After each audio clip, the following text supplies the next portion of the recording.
Olá, mais uma vez, sejam todos muito bem-vindos aqui ao nosso canal de estudos bíblicos. Glória a Deus, graças a Deus, nós chegamos na aula 4 desse tema tão maravilhoso e extraordinário que é o tema do arrebatamento. Nós ainda estamos aqui no início dos nossos estudos do Apocalipse.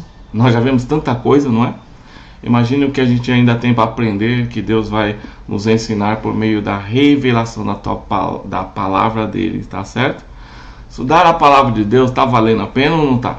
Né? Coloca aí nos comentários. Olha só o que a gente já recebeu até aqui. Eu acredito que o que a gente já recebeu já valeu, certo? Já valeu. Eu quero agradecer a Deus pela sua vida, pela vida de cada um de vocês que realmente querem aprender, porque você tem um desejo de aprender. Deus te abençoe. Parabéns, parabéns. Então, quero pedir, como sempre, que se você puder, nos ajude. Se você ainda não está inscrito no canal, se inscreva, curta os nossos vídeos, ative o sininho para receber todas as nossas atualizações, notificações, né? Compartilhe esses vídeos para que mais e mais pessoas possam crescer no conhecimento da palavra de Deus por meio dos nossos estudos aqui no nosso canal. Amém? Glória a Deus. Então vamos lá. Vamos agora para a nossa quarta aula sobre o arrebatamento, né? Primeira aula, o que é o arrebatamento? Segunda aula, quando será o arrebatamento? Terceira aula, como será o arrebatamento? E nesta quarta aula, quem será arrebatado? Certo? Quem será arrebatado? Eita Senhor, meu Deus, né? Meu Senhor Jesus, essa é a grande pergunta. A grande pergunta: quem será arrebatado? Está preparado aí? Olha, então presta atenção aqui. A gente vai ouvir várias coisas, né? A gente vai ter que estudar a Bíblia, né? A gente tem que analisar. Todo mundo tem um pensamento, tem uma opinião. Tem gente que acha que o crente vai ser arrebatado, que não vai passar pela tribulação. Tem gente que acha que o crente vai passar pela tribulação, acha que o crente vai passar pelos 7 anos da tribulação. É isso mesmo. Tem gente que acha que vai. Tem gente que acha que o crente vai passar por metade da tribulação, né? Pelos primeiros 3 anos e meio, aí vai ser arrebatado e vai ser livre nos últimos 3 anos e meio da tribulação. E também tem gente que acha que só crente cheio do Espírito Santo vai ser arrebatado, né? E tem gente que acha que quem não está cheio do Espírito Santo vai ficar aqui para ser provado. Tem gente que pensa isso. Então são vários tipos de pensamentos. Então por isso a gente tem que fazer o quê? Nós temos que estudar a Bíblia. O que a gente aprende, né? O que mais faz sentido? Porque a verdade é uma só. A gente respeita todo mundo.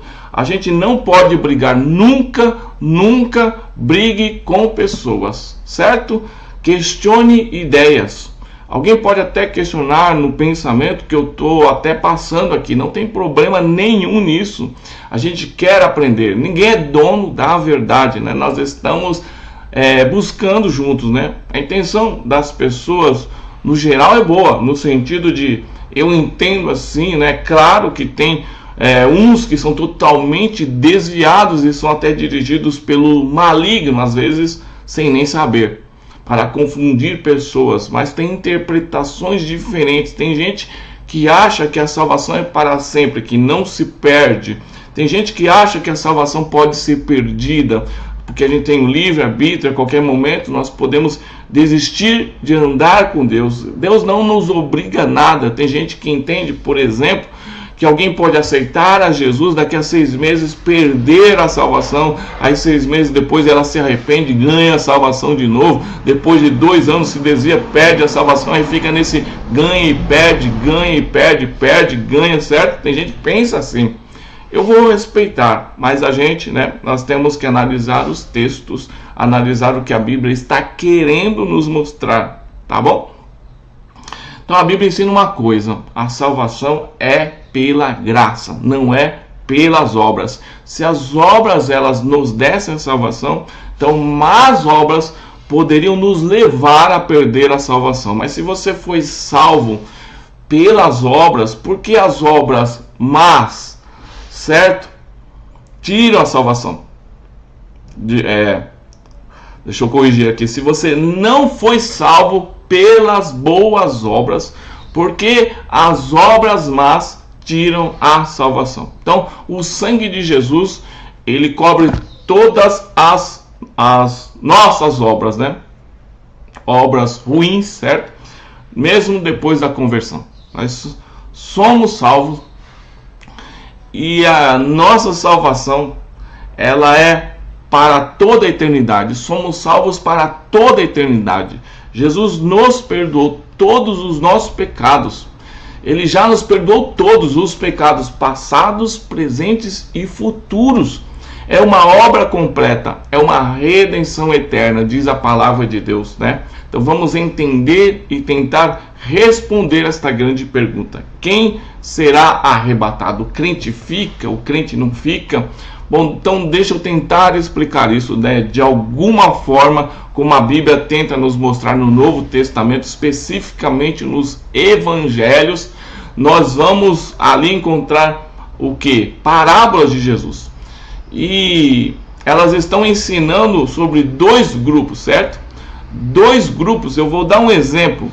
Existem mais, mas vou começar aqui com um exemplo. João capítulo 4, versículo 23 e 24, certo? Fala sobre os verdadeiros adoradores que adoram o Pai como? Em espírito e em verdade. Mas tem um outro grupo que Jesus vai dizer: vocês me adoram em vão, de lábios, mas o coração está longe de mim. Então, ou seja, se tem os verdadeiros adoradores, então existem aqueles que até acham que são adoradores, mas não são verdadeiros. Então é isso que eu estou tentando mostrar aqui pela Bíblia. E a Bíblia sempre mostra dois grupos, certo? Que estão juntos, que são parecidos, mas são dois grupos diferentes. Mateus capítulo 3 vai falar que existe a boa terra, que a semente cai em boa terra. Se você tem a boa terra, existe a terra o quê? A terra ruim, certo? Tem os espinhos, ele vai falar das pedras, certo? À beira do caminho, né? Tem outros grupos, né? Também uns outros grupos fora da terra, né? Existe o joio, mas existe o que? O trigo. Estão juntos, certo? Alguns falaram, separa os dois. Jesus fala, não, deixa junto, porque pode ser que ao tentar tirar o joio, arranque também o trigo. Então, deixa junto, no final do tempo eles serão separados. Então existe o trigo, existe o joio, que parece que é trigo, mas não é joio. Mateus capítulo 3 também vai falar da parábola dos peixes bons e vai falar que tem os peixes ruins. Jesus ensinou também sobre aquele que constrói a casa sobre alicerce, sobre fundamento firme, sobre a rocha, e aqueles que construíram sobre a areia, que é aquele que ouve a palavra, mas não o que? Não a pratica, não a coloca em prática. Tá ali junto, né? Tá ouvindo a mensagem, tá ali ouvindo, tá no culto, tá participando, mas não está o que? Colocando em prática. Então, sempre dois grupos. Jesus falou que aqueles que vão caminhando, que andam pelo caminho largo, certo? E tem aqueles que vão pelo caminho estreito. Uns passam pela porta larga, outros pela porta estreita. Dois grupos. Jesus fala em Mateus 24 sobre o servo fiel e sensato, mas também existe o servo que não é fiel, é um servo mau. Mateus 24, 45. Depois ele fala em Mateus 25 sobre a parábola das 10 virgens, em que 5 têm o óleo e 5 não têm o óleo. 5 são prudentes, que são as que têm o óleo, e 5 são loucas, que são as que não têm o óleo em suas candeias, em suas lamparinas.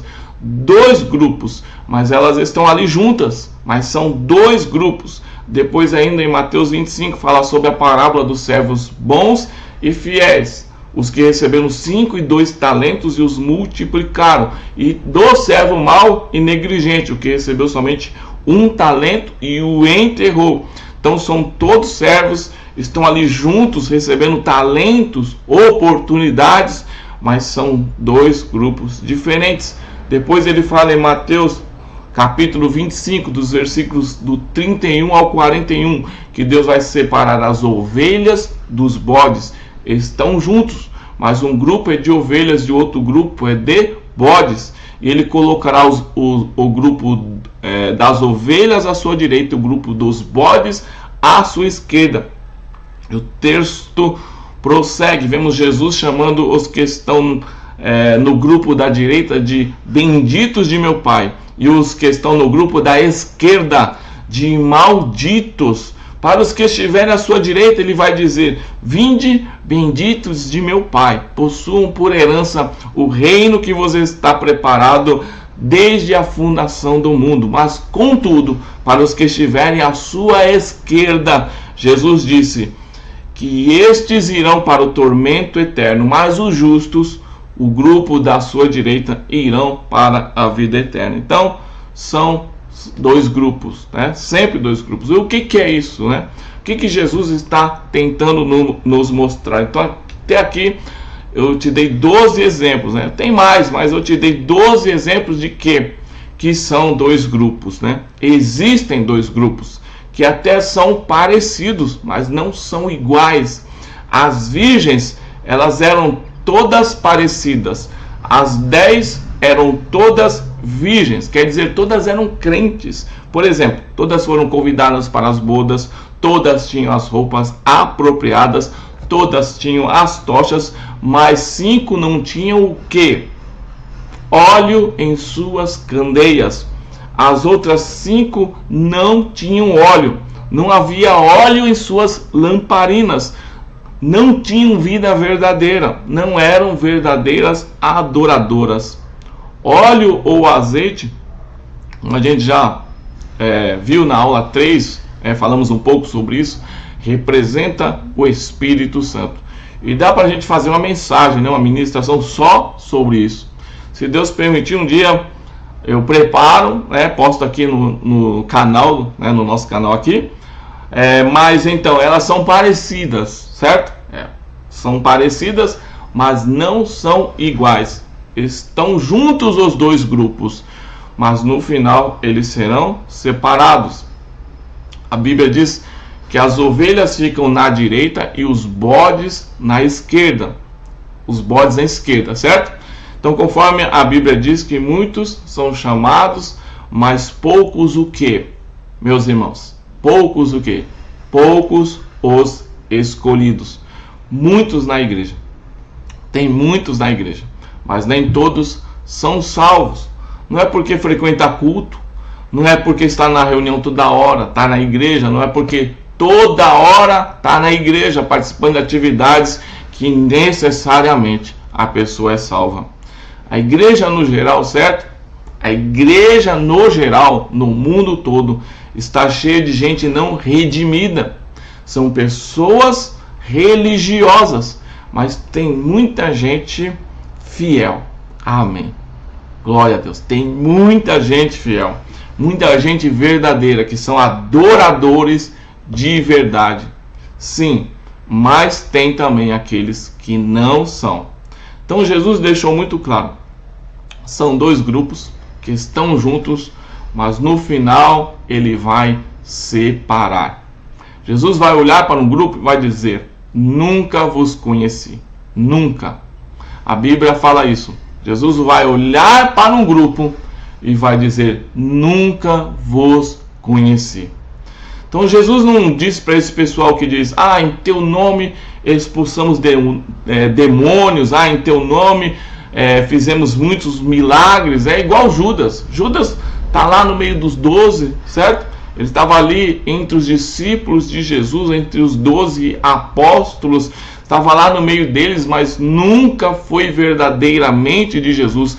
A Bíblia chama ele de o filho da perdição. Ele nunca foi salvo. Ele estava ali junto com Jesus, com os outros discípulos. Ele é um dos maiores exemplos de alguém que teve a oportunidade, mas que não aproveitou. Estava junto, mas se perdeu. Esse foi Judas. É lamentável, é triste, é muito triste o que aconteceu com ele. É lamentável. Então tem esses dois grupos. A Bíblia nos fala que existem, que são parecidos, mas não são iguais.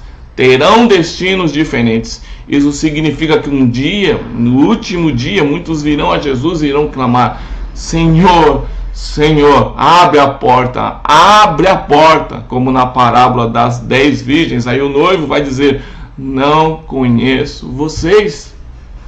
No outro texto vai falar: então nós expulsamos demônios, fizemos isso, fizemos aquilo. Mas Jesus vai olhar e vai dizer assim: afastem-se de mim, vocês que praticam a iniquidade. Jesus diz: nunca vos conheci. Jesus não diz: olha, um dia te conheci, mas você se desviou de mim, eu não te quero mais. Não! Ele não diz: eu te conheci e agora eu não te conheço mais. Ele diz: eu nunca conheci você. Você nunca foi meu. Nunca foi meu de verdade, certo? Então o que eu entendo?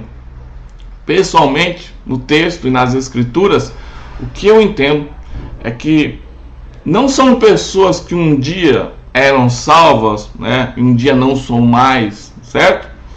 Aí, no último dia, porque elas não estavam bem com Deus, estavam ali em um momento, né, que estavam ali, tipo, vivendo uma depressão, estavam talvez tendo um dia difícil, uma perseguição, um problema emocional. Aí eles vão ser julgados e vão ficar e sofrer na tribulação por causa de um momento de fraqueza que eles estavam enfrentando. Meu Deus do céu. Então, eu acredito, né, que são dois grupos, certo? Que existem dois grupos que são parecidos, mas não são iguais. Estão juntos, mas um dia serão separados. Em outras palavras, tem gente que que acha que mas nunca foi salva. Pode até ter se tornado um frequentador de igreja, mas não nasceu de novo de verdade. E não somente isso, não perseverou na salvação, né? Porque a Bíblia diz em Mateus 24, 12 e 13: e por se multiplicar a iniquidade, o amor se esfriará de quase todos. Aquele, porém, que perseverar até o fim será salvo. Certo? Aquele que perseverar até o fim. Perseverar no quê? É a minha pergunta. Na salvação. Perseverar na salvação. Perseverar nas promessas do Senhor. A Bíblia nos ensina que nós somos salvos, não pelas obras, mas para as boas obras.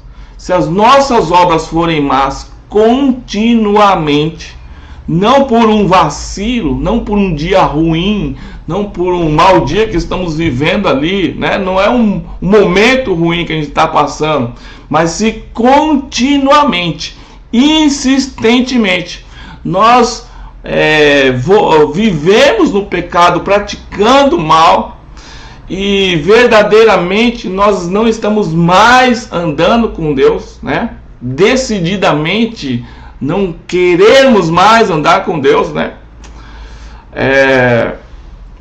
Eu penso no exemplo, né, da ovelha e do porco, né? Da ovelha e do porco.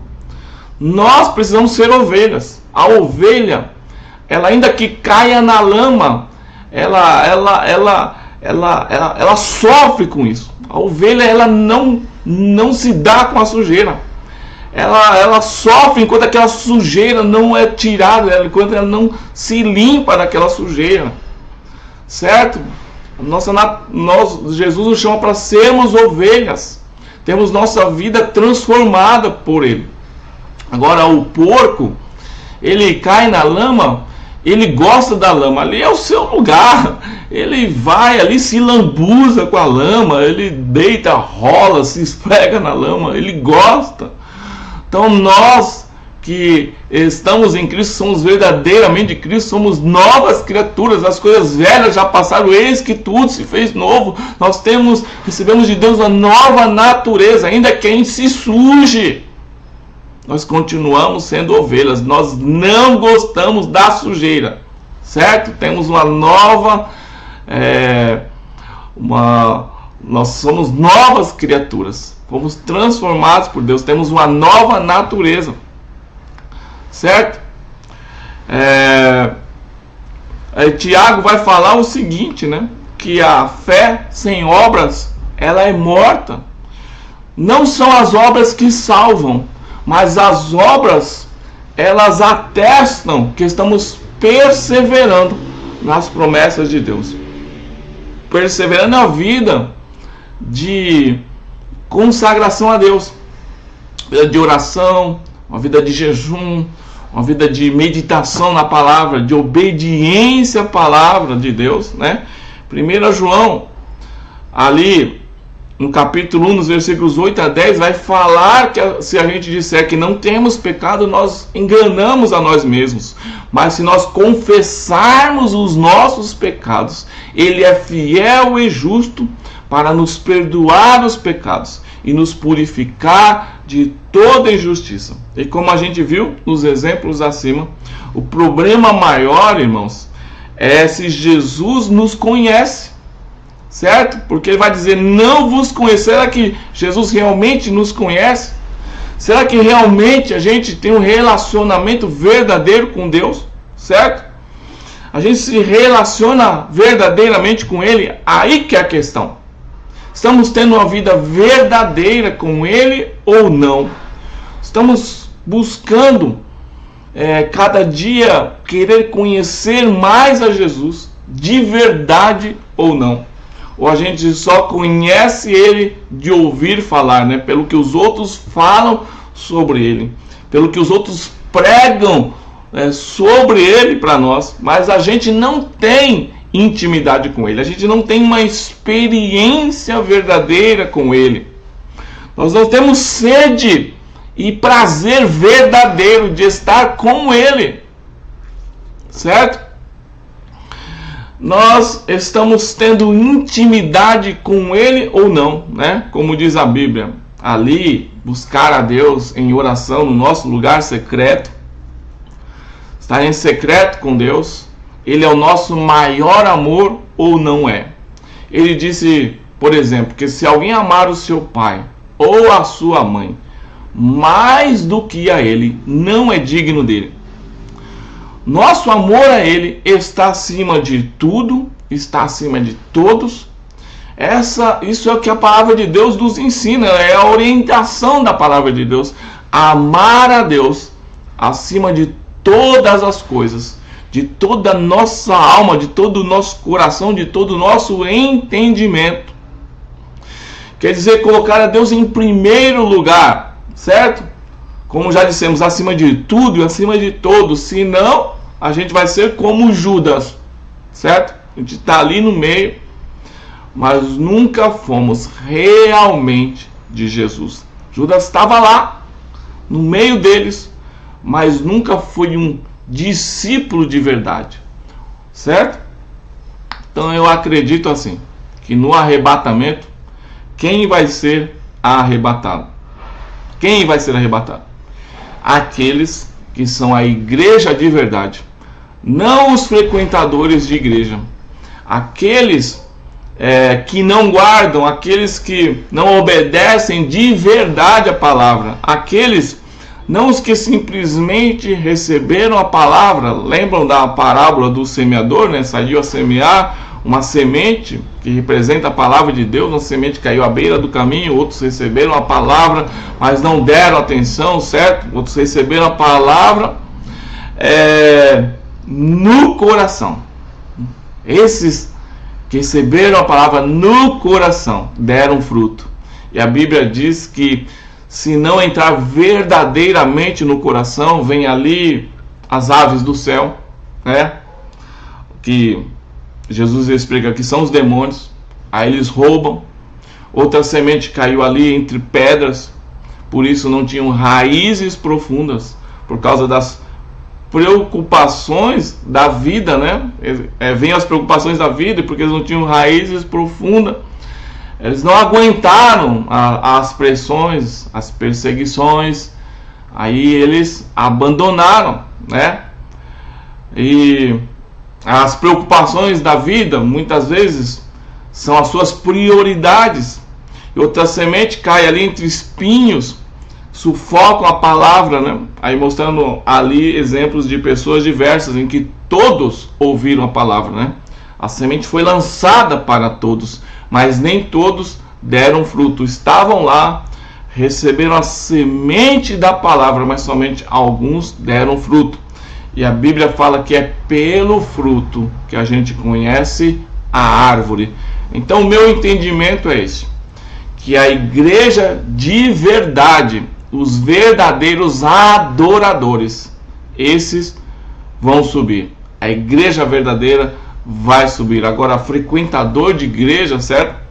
Que um dia pensou que era salvo, porque era religioso, porque ia religiosamente à igreja, porque tinha carteirinha de igreja, ou porque tinha carteirinha de membro, certo? Estou generalizando aqui, porque a gente precisa estar na igreja mesmo. Precisamos estar no corpo de Cristo, né? Precisamos estar em comunhão com os nossos irmãos, mas isso não é garantia de salvação. Então, a verdade é que uns são, outros pensam que são, mas não são. E Deus, ele é o justo juiz. Deus sabe quem é de verdade e quem é de aparência, de fachada. Então não é a carteirinha de membro da igreja que vai garantir a entrada no céu e de que será arrebatado, mas aqueles que de verdade receberam a palavra de Deus no coração e ela produziu fruto. Faz sentido ou não? Faz sentido ou não? Então quem vai ser arrebatado?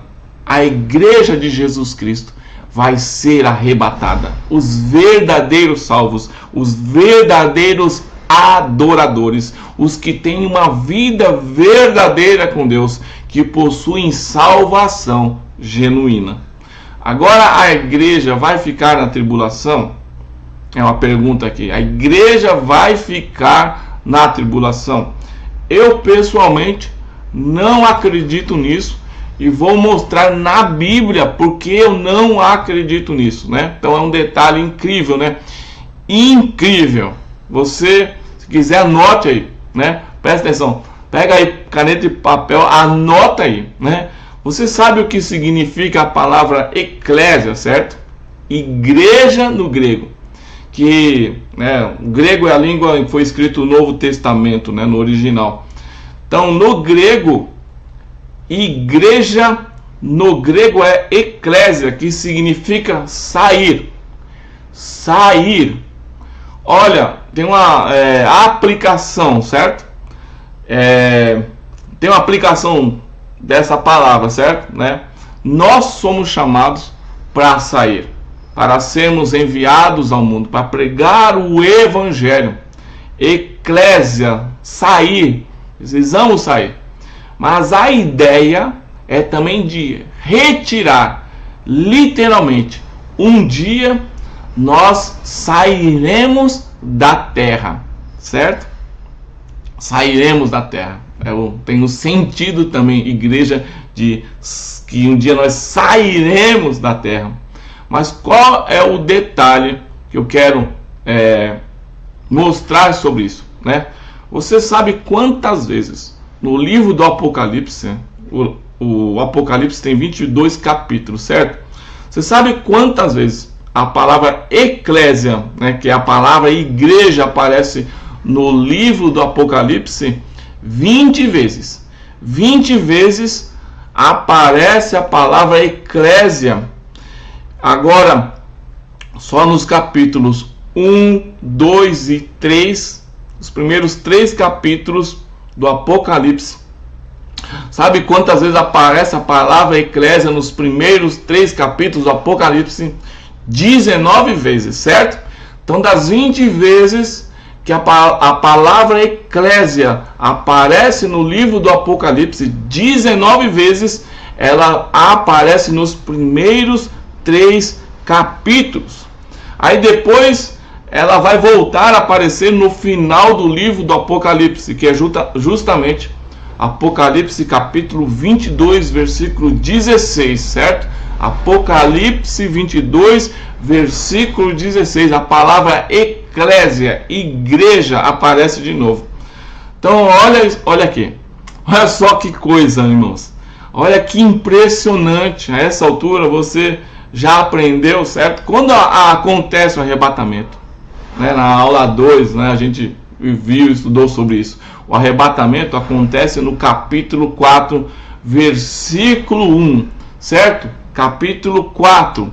Aí, nos capítulos de 1 a 3, 19 vezes aparece a palavra igreja. Igreja, igreja, igreja, igreja, igreja, certo? Quem tem ouvidos, ouça o que o Espírito diz à igreja. A igreja de Sardes, a igreja de Filadélfia, igreja, igreja, igreja, 19 vezes. Aí a gente entra no capítulo 4, arrebatamento.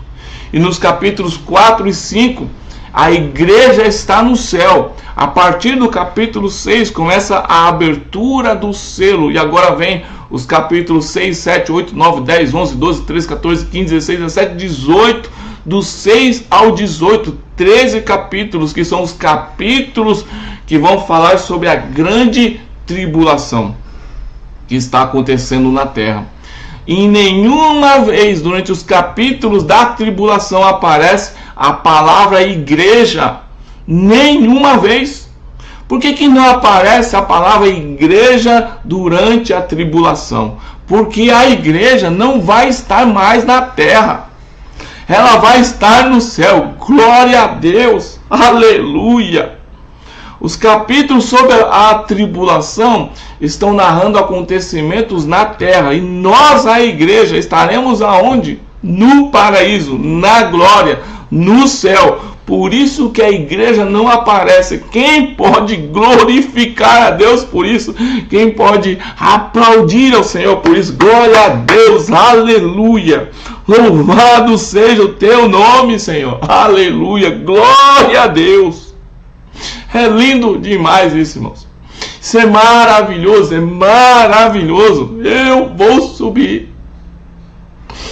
Eu vou subir. Quem vai subir aí, irmãos? Quem vai subir? Eu não vou ficar, não. Eu vou subir em nome de Jesus. Vou servir a Deus até o último dia da minha vida. Aleluia. Glória a Deus. Então, depois da grande tribulação, né? Quando é que a palavra igreja aparece de novo, né? Quando Jesus ele volta a partir do capítulo 19, aí depois ele encerra no capítulo 22. Aí vai falar da igreja, a igreja de Cristo, a noiva de Cristo. É lindo isso, irmãos. Gente, isso é lindo. Mas se não é o suficiente, porque alguém pode perguntar, professor, quem irá passar pela tribulação? A igreja vai passar pela tribulação? Eu vou mostrar na Bíblia, né? Vou tentar mostrar até aqui que não. A igreja não vai passar pela tribulação. Por quê? Porque, sinceramente, você condenaria o inocente com o culpado? Se você fosse um juiz, você ia condenar todo mundo junto? Porque a tribulação, ela é o quê? Ela é o momento do juízo de Deus, do castigo de Deus.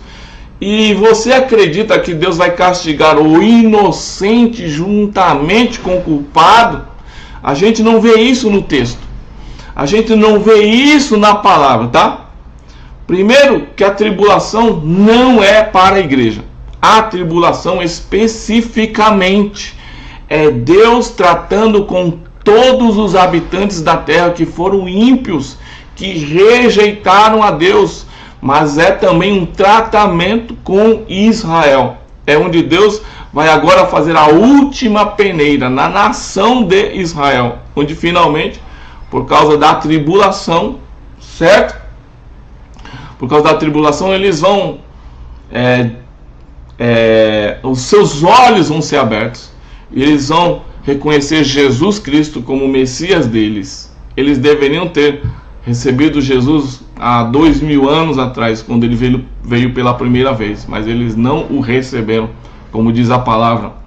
Ele veio para o que era ser os judeus, mas os seus não o receberam. Mas a todos quantos receberam, nós, foi-lhes dado o direito de serem os filhos de Deus. Glória a Deus. Então, a tribulação, ela é um tempo de angústia de Israel também. Não é um tempo de angústia para a igreja. Igreja e Israel são duas coisas diferentes. Tem gente que vai dizer assim, tipo, nós agora somos o Israel de Deus. É uma forma até bonita de falar, né? Mas não pode substituir. Como se anulasse Israel, né? Como se Israel não existisse mais, jamais. A aliança perpétua de Deus com Abraão, a aliança é perpétua, é para sempre. Tem promessas para o povo de Israel, ainda que somente o seu remanescente seja salvo, mas há uma promessa para esse povo. Em Romanos capítulo 11 diz que Israel será salvo, justamente nesse tempo da manifestação dos filhos de Deus e do Filho de Deus. Então, minha gente, a tribulação é um tempo de angústia, onde Jeremias, no capítulo 30, versículo 7, vai dizer assim: como será terrível aquele dia, sem comparação. Será tempo de angústia para Jacó, né? Jacó, aqui uma referência da nação de Israel, mas ele será salvo. Há uma promessa de salvação para o momento da tribulação para os judeus. Mais para frente, nós vamos ver e estudar mais sobre isso, né? Em Daniel capítulo 12, versículo 1, está escrito: naquela ocasião Miguel, o grande príncipe que protege o seu povo, se levantará e haverá um tempo de angústia. Olha só a expressão: tempo de angústia como nunca houve. Então, novamente falando de um tempo como nunca houve, né? Um tempo sem comparação, desde o início das nações até então. Quer dizer, este é o momento da grande tribulação. Mas naquela ocasião, o seu povo, que povo? Certo? O povo de Daniel, o povo judeu, todo aquele cujo nome está escrito no livro será liberto. Então há uma promessa de salvação, de livramento, mas Israel vai passar pela tribulação. A igreja não. A igreja não. Aí tem várias razões que eu poderia te mostrar que fala sobre Israel a respeito da tribulação, mas esses dois exemplos aqui de Jeremias e Daniel, né, para esse nosso estudo de hoje, acredito que já são suficientes para essa aula aqui. Agora a promessa do livramento, certo? Vamos encerrar essa aula aqui entendendo isso. Então, professor, eu já entendi muita coisa aqui, muita coisa interessante, mas aonde diz na Bíblia que a igreja não vai passar por esse tempo de prova, de tribulação? Para mim, o melhor texto é Apocalipse capítulo 3, versículos de 10 a 11. Vamos ler? Apocalipse capítulo 3, versículos de 10 a 11. Deus está falando agora através do seu filho João, que escreveu a carta para a igreja de Filadélfia. Quem já estudou, certo? A igreja amada, lembra? Quem não viu esse estudo tremendo e maravilhoso, veja, consulte ali a nossa lista, nossa playlist aqui no canal dos estudos do Apocalipse, certo? Está escrito aqui assim, versículo 10: visto que você guardou a minha palavra de exortação à perseverança, eu também o guardarei da hora da provação que está para vir sobre todo o mundo. Então, obviamente, aqui está falando da grande tribulação. Porque tribulação, por exemplo, já aconteceu no Oriente Médio, mas foi só lá. Já aconteceu em Jerusalém, certo? Mas foi só ali. Já aconteceu no Holocausto, por exemplo, foi uma tribulação para o povo judeu, certo? Foi na Europa, mas não foi no mundo todo. Aqui, obviamente, está falando da grande tribulação, onde virá sobre todo o mundo, onde toda a terra vai sofrer. Como a Bíblia diz, Nunca houve um tempo semelhante. Então, olha o que a Bíblia está dizendo para a igreja. Aqui, né? A gente já viu nos nossos estudos mais detalhes, né? Ali no nosso estudo sobre a igreja de Filadélfia. Dê uma conferida lá. Filadélfia representa a igreja que será arrebatada, né? Ele está dizendo: guardarei você da hora da aprovação que está para vir sobre todo o mundo, sobre toda a terra. Guardarei você, no sentido de vou tirar você daí também. Vou tirar você daí. Vou te arrebatar. Vou te tirar daí. Por que vem essa aprovação? Por que essa aprovação vem? Para pôr à prova os que habitam na terra. Venho em breve, Jesus está dizendo. Eu estou vindo. Mas eu vou te guardar desta hora. Esse texto, para mim, já é suficiente. Crente de verdade, certo? Não alguém misturado com crente. Não alguém misturado com a igreja. Crente de verdade, que tem o Espírito Santo habitando nele, fazendo morada nele, que entregou a sua vida para Jesus, que está em um processo de transformação, de santificação. Não é um crente perfeitinho, certo? Aliás, quem é perfeito aqui? Não existe, né, quem seja tão perfeito para merecer participar do arrebatamento, né? Quem é perfeito para merecer participar do arrebatamento, de merecer a glória? Ninguém é perfeito, atinge perfeitamente o padrão de perfeição da santidade de Deus, né? Graças a Deus, nós somos salvos não por merecimento, mas pela graça, né? Por crer e tomar posse pela fé do que Jesus fez por nós. Por isso fomos salvos, por meio da fé em Cristo. Isso não vem de nós, como está escrito em Efésios, é um dom de Deus, né? A graça é uma promessa de Deus, é um presente de Deus, é uma prova do seu amor que a gente recebe pela fé em Cristo. É um presente de Deus. É um presente de Deus. E nós recebemos sem merecer, sem mérito nenhum da nossa parte, de graça, pela graça. E Ele nos dá o Espírito Santo. Ele nos sela com o Espírito Santo. E é o Espírito Santo que a Bíblia diz que testifica no nosso interior, no nosso coração, que somos filhos de Deus, né? Ele testifica no nosso espírito que somos filhos de Deus. A Bíblia diz assim. Então, mais dois textos, 1 Tessalonicenses capítulo 1, versículo 10, e esperar dos céus a seu Filho. A Bíblia diz que temos que esperar dos céus a volta dele, né, de Jesus, a quem ressuscitou dos mortos, a saber, Jesus, que nos livra da ira que está por vir. Então aqui o versículo 10 está falando, esperar dos céus a seu Filho, que vai aparecer e ele vai nos livrar da ira que há de vir. Então ele nos livra da ira que vai acontecer. Então ele nos tira primeiro, certo? Nos tira, nos arrebata, nos livra da ira que vai acontecer no futuro, certo? Que é em seguida, que é a tribulação. 1 Tessalonicenses capítulo 5, versículo 9 vai falar: porque Deus não nos destinou para a ira. Deus não nos destinou para a ira, mas para recebermos a salvação por meio de nosso Senhor Jesus Cristo. Eu não sou, irmãos, destinado para a ira. Nós somos salvos em Cristo. Em Cristo nós somos destinados para a salvação.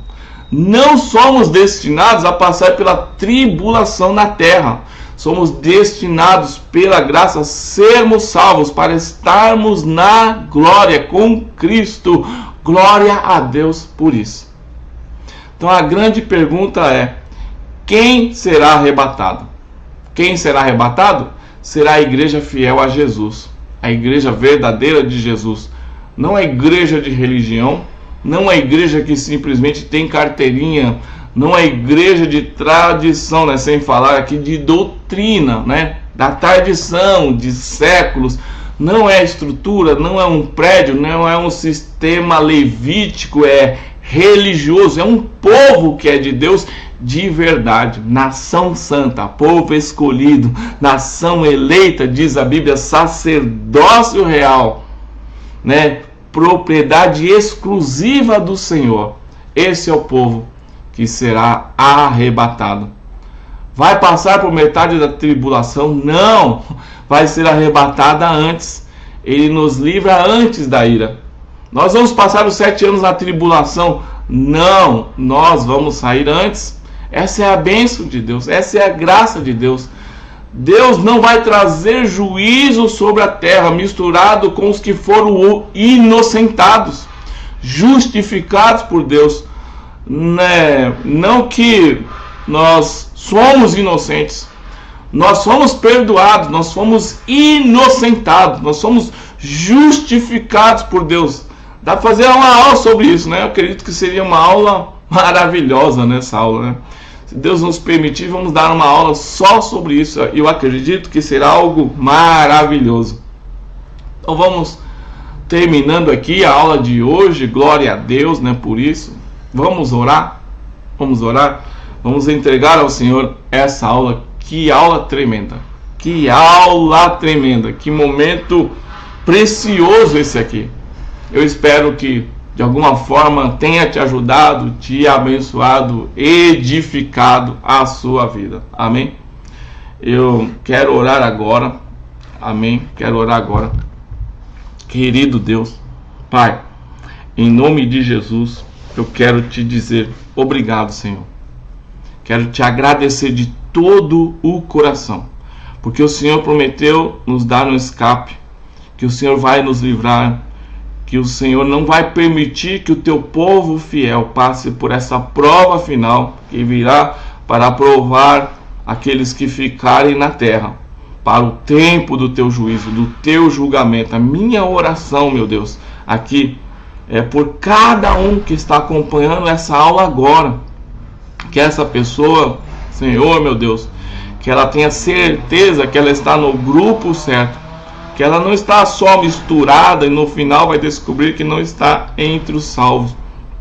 Eu oro, meu Deus, que essa vida que está ouvindo essa palavra, se ela tem alguma dúvida, que ela tome a decisão agora, Senhor, para ser verdadeiramente do Senhor, meu Deus. Que o teu Espírito Santo, que é quem nos convence do pecado, da justiça e do juízo, que o teu Espírito Santo toque nessa vida, nessas vidas, em suas mentes, em seus corações, que precisam entregar de verdade a vida para Jesus, que quem sabe só estava até agora como um amigo do Evangelho, amigo de crentes, amigo da igreja, gostando de culto, de música, de pregação, mas não nasceu de novo, não experimentou de verdade o novo nascimento, não mudou de vida, não teve a sua vida verdadeiramente transformada, não deixou Jesus entrar de verdade no coração, só está na mente. Meu Deus, toca agora nessa vida.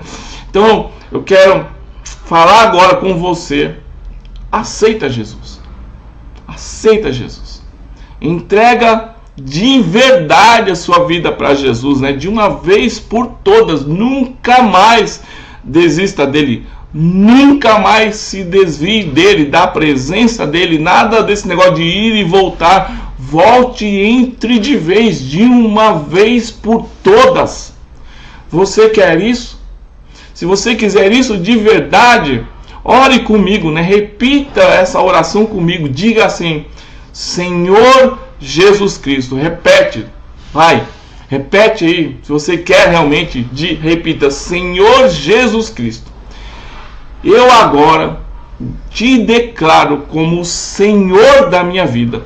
Eu renuncio a todos os outros senhores da minha vida. Tu és para mim o único Senhor. Vem salvar a minha alma. Jesus, vem perdoar todos os meus pecados. Eu peço perdão por todos os meus pecados, por eu ter te ofendido de tantas formas. Eu peço que o teu sangue, que o sangue do Senhor, que o Senhor derramou na cruz do Calvário, vem agora me cobrir, vem agora me limpar, vem agora me purificar pelo teu perdão. Eu entrego a minha vida ao Senhor. Eu quero ser teu discípulo para todo sempre, em nome de Jesus. No nome de Jesus. Amém e amém. Glória a Deus. Deus te abençoe. Aleluia. Deus te abençoe. Certo? Nós vamos esperar o arrebatamento acontecer.